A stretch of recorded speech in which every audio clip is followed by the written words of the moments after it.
Hi, I am Professor Chris Gabbard, and I teach in the graduate program at the University of North Florida in English. I teach 3 courses here.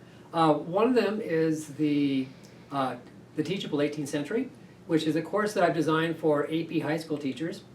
The point of the course is basically to go back into the 18th century and the Restoration and find poetry and drama that is still teachable today that can go into a high school classroom. And I allow students in that class, in lieu of writing a paper, to do a lesson plan on one or more of the pieces that we have discussed in the class. So teachers generally find this very useful. So in the Jonathan Swift course, we read works by Swift such as Modest Proposal and Gulliver's Travels.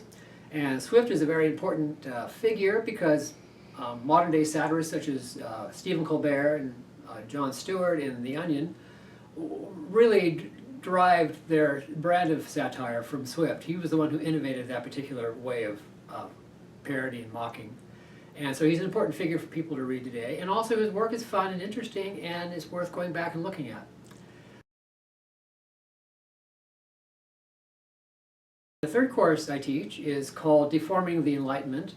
And this is a course that really goes back and looks at the Enlightenment. The Enlightenment was a philosophical movement in the late 17th and 18th century in which human beings attempted to take control of their destiny as opposed to looking to God to solve their problems.